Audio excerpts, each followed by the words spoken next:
I want to bring my guest, an amazing investigative reporter for the Gray Zone. We had Liam Cosgrove. Thank you for making time. Thank you for joining us on RBN. Great to have you on.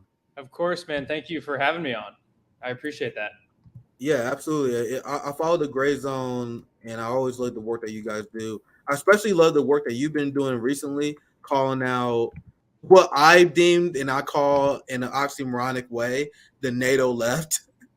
We're gonna cover your call out of the AOC, but I was talking about the state of the Ukraine war. I want to get your general thoughts because the idea was we're gonna wage this economic war against Russia, that we're gonna win this war against Russia, and you have reports I am reading, I'm not making this up, that shows that Russia economy is about to grow. You have Germany, you have the UK that's struggling. So what is your overall take on the Ukraine war and the West strategy thus far? My overall take on the Ukraine war is that it's insane. The fact that we are risking nuclear war for, the Crimea and the Donbass, which you can look at U.S. government polling from back in the day. You can also look at kind of pro-Western Ukraine polling, and it shows that both of those regions want to secede from Ukraine. So from my perspective, we should just let them secede. I mean, that's kind of our policy on Taiwan, right? I mean, our official policy on Taiwan is the one China policy, but you hear politicians talk about how, we can never let China take Taiwan. So for some reason, we're for secession in that case, and we're against secession in the case of Crimea and the Donbass. And on your point of economic war, I would love it if our engagement, we already have some military engagement sort of, with like directing where they giving them intel for fighting their war and stuff, and reports of even some U.S. personnel there on the ground. So, but I hope this maintains our involvement on the economic front. I think, Russia seems to have been resilient. I don't know the details really on how the economy is actually doing. I think. Yeah, I just take people's word for it. They say it's going to grow. I'm like, I don't know how that's possible, but it is. It could grow nominally. I mean, this is like a thing that I've always hated that the U.S. talks about, a wartime economy. Like in high school, I was taught about a wartime economy. Like, oh yeah, the GDP actually went up because we were making all these ships. And sure, there's a nominal when you pivot the industrial base to make weapons, and then Raytheon puts a big price sticker on it. Okay, your nominal GDP just went up, but did the people of the country get wealthier? No, because the resources all went into weapons, which actually destroyed things. So everyone got poorer. So I think that's a bunch of BS. That could be what they're referring to. I don't know. But either way, Russia seems to be resilient in that, India's still buying natural gas and stuff like that from them. And so is China. So I think I also subscribe to the slogan that, when goods should cross borders, because when goods don't cross borders, soldiers do. I think trade is good. I think our sanctions regime, the U.S. has become addicted to sanctions over the last couple of decades, and it's not. Isn't it like 2/3 of the world's population is under sanctions, something like that? Something I didn't crazy. know. Is that true? Yeah, I mean that's like when you. Let me fact check myself, but I heard something crazy like that.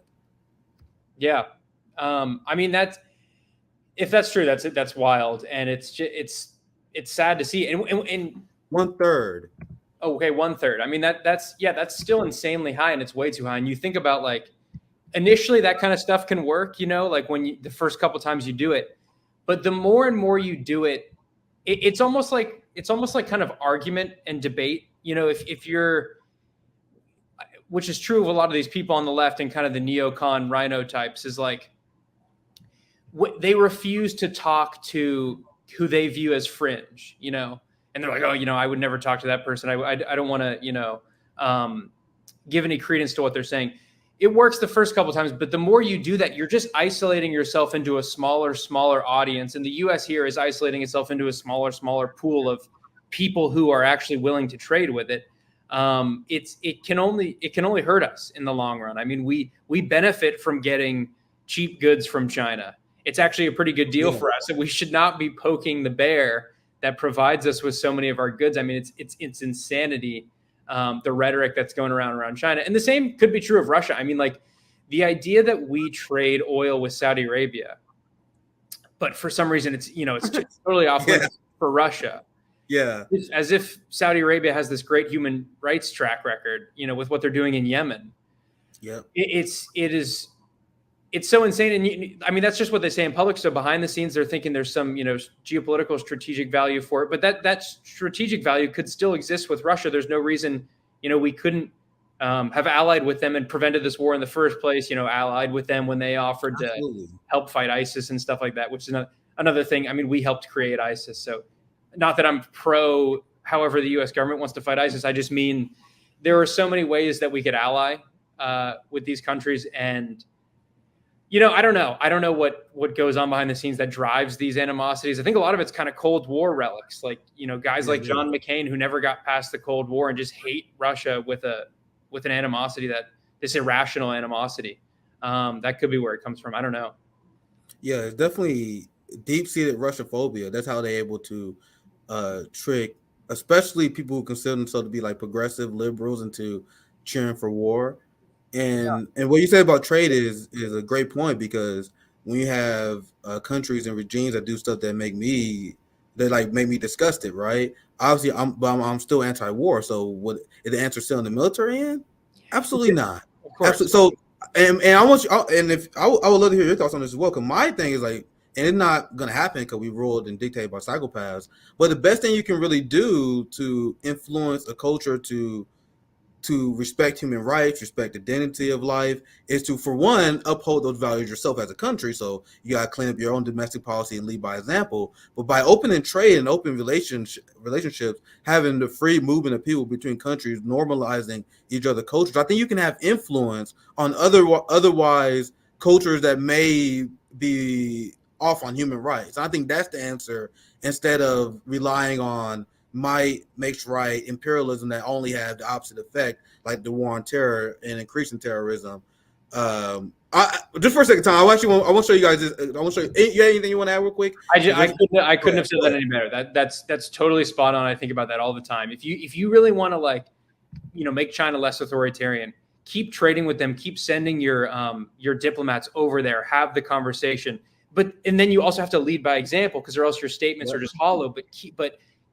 That was very well said. I mean, dialogue is how you change. We're not going to go to war with China, another nuclear power. So the only option that we could have left, I mean, a war would be devastating to everyone. So the only other option is dialogue. It's like, it's persuasion, which is through, voluntary exchange of goods.